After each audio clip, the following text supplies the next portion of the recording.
Last week, the Canadian government decided to welcome on in a legitimate Nazi, like an actual one, by the way, and not just welcome them in order to observe, the proceedings of the House of Commons, bask in the glow of the Parliament. Hell, a couple of posts that are online of that's very well decorated Ukrainian war hero just waiting in the wings in order to have a private audience with Trudeau and Zelensky themselves. Oh, it was just such a heartwarming time. Not as warm as the ovens that he used to escort people to back in the cut. But no. The Canadian government, the Liberal Party of Canada specifically, have been drugged for their idiotic actions, and justifiably so, because they're really gonna have to wear this one.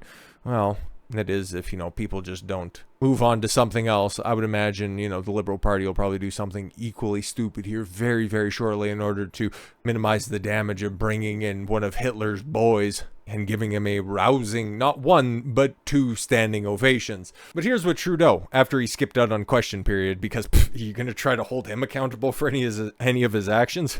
yeah, right. But he ended up getting cornered in a hallway or something like that, had to answer at least one question. And this dude is a literal fucking NPC. I'm not going to play the clip or anything like that. I'll go ahead and link out to it if you'd like to watch it. But yeah, he was asking us like, okay, so what do you have to say about bringing in Yaroslav Hunka, a 98-year-old Nazi? What do you have to say about that? I think it's really important, and it's really important that all of us push back against Russian propaganda and Russian disinformation.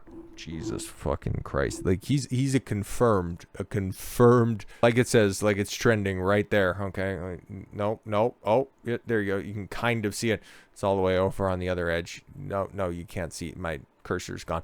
But yes, he's an actual Nazi, guys. Like, it's verified. I'm pretty sure he still has his dress blacks and his party card. But again, it's like, I don't really want to drag him specifically all that much.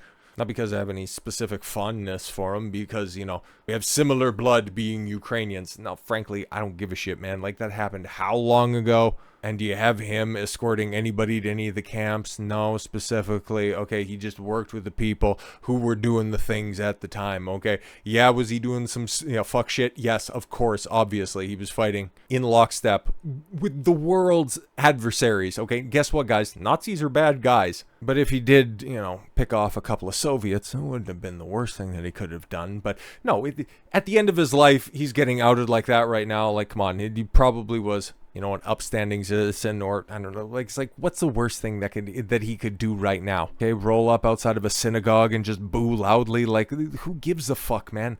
The people that should be held accountable are the dumb motherfuckers who brought him in and gave him a rousing ovation. Polly Pocket says Trudeau was responsible for honoring the Nazi vet and must personally apologize. Well, okay, this is where else I'm going to take these Canadian conservatives to task. Who else applauded? Who else applauded this German compatriot from the 1940s?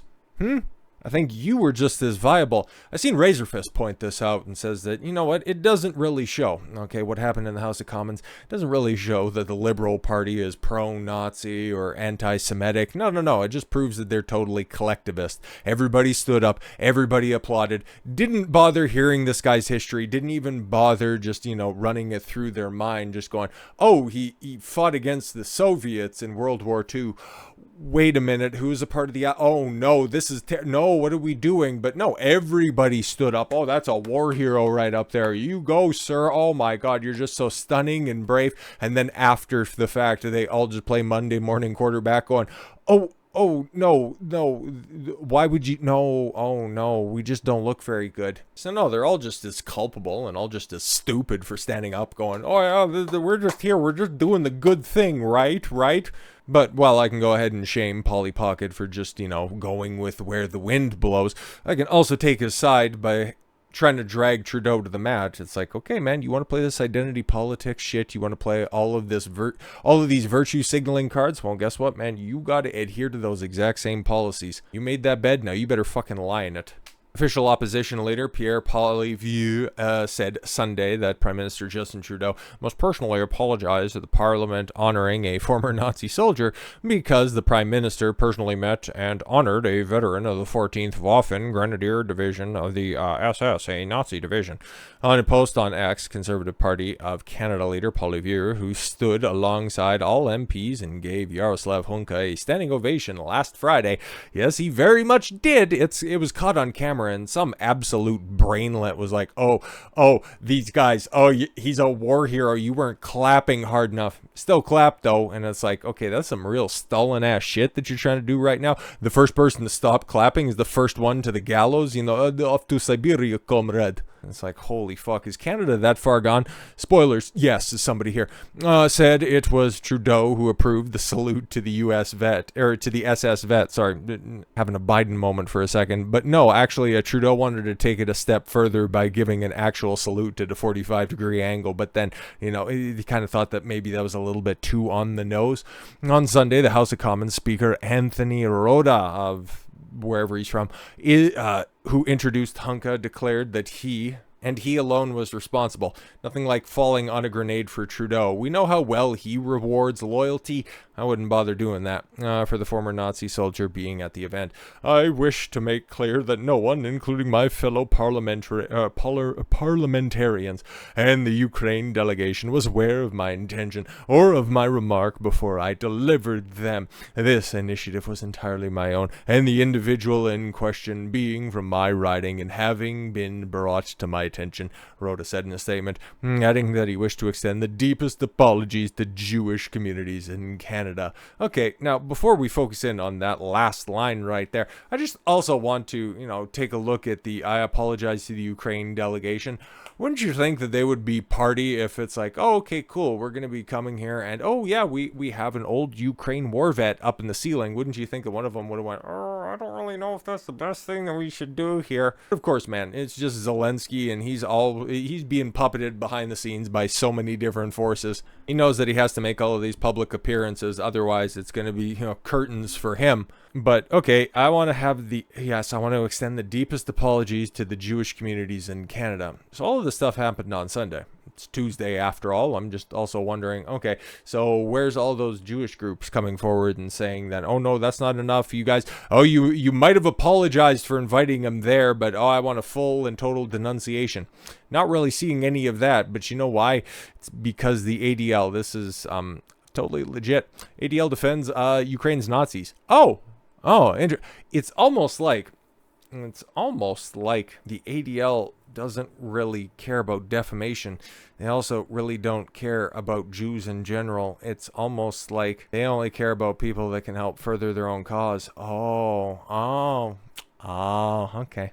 Anti-Defamation League was established in 1913 to help fight anti-Semitism. So you would think, okay, so it was shocking when earlier this month the organization came out in defense of the openly Nazi elements operating in Ukraine. See why they've been so tight-lipped on this stuff? Andrew Shurlovich, an ADL Director of European Affairs, interviewed Professor David Fishman, a professor of Jewish history at the Jewish Theological Seminary of America, in an article titled, "Why is Putin calling the Ukrainian government a bunch of Nazis?" Because it's true. The article began by claiming Russian propaganda. Oh, where have we heard that one before? Including the rhetoric linking Ukraine and the Nazis is being used as part of a campaign of disinformation to discredit and democratically elected Ukrainian government. Oh my God! After the United States helped aid in a coup in order to install Zelensky, now you're saying the criticism of him would be a threat to our democracy? You can't make this shit up. Literally, you can't. After inspecting the article's content, it was important to understand the context of the preamble. Similar to the United States, the politics of Ukraine operate in the framework of a semi-presidential representative democratic republic and a multi-party system. Well, not so much anymore when it comes to elections, because they're now going to be at the behest of Zelensky whenever he wants to have them. But this is relatively new. As recent as 2022, the country was labeled partly free based on political pluralism, parliamentary elections, and government transparency. Freedom House cited endemic corruption and attacks against journalists, civil society activists, and members of minority groups. Ukraine has categorized as a transitional or hybrid regime and given a democratic percentage of 39% out of a possible 100. That's good. Okay, and has deteriorated even further as President Zelensky invoked martial law, and outlawed 11 oppositional parties and seized control of the country's media outlets. Ukraine's status as a democracy is far from being established. Professor Fishman explained the Russian President Vladimir Putin was unfairly focusing on a small group of ultra-nationalists in Ukraine. This propaganda is a new Russia has for years highlighted the activity of a marginal group in Ukrainian ultra-nationalists as a way of trying to stigmatize all of Ukraine, just the military aspects of it. Yes, some members of these ultra-nationalist groups have used Nazi insignias, made Hitler salutes, Roman salutes, come on, let's get our nomenclature correct, and used anti-Semitic rhetoric. Sure, they're Nazis, but they're not bad Nazis. What are you doing? What are you doing? Still, there are politically insignificant and no way representative of Ukraine, but they're more than willing to clap for them. When challenged on the reality of the vocal and active Nazi-aligned elements of the Ukrainian society, Professor Fishman dismissed it as allying with Nazi ideology for tactical, not ideological reasons. That does not admit that there is some truth to the accusations linking Ukraine to Nazism. And to just end on this line, when Ukrainian nationalists and Jews look at those red and black Nazi flags, we see two different things, which is kind of similar to what the ADL does when they take a look at Ukrainians and some of those flags. Well, they see two different things. They see the flag first, and then depending on who's holding it, it just kind of changes their opinion on the situation. They're just more than willing to turn a blind eye. This is absolutely reprehensible, and it's something that Trudeau should be drugged for in the media, in the House. And normally it would end somebody's career, but this is scandal, 6 or 7 for this little fuck, and there's not going to be another election for at least a couple of years. Yeah.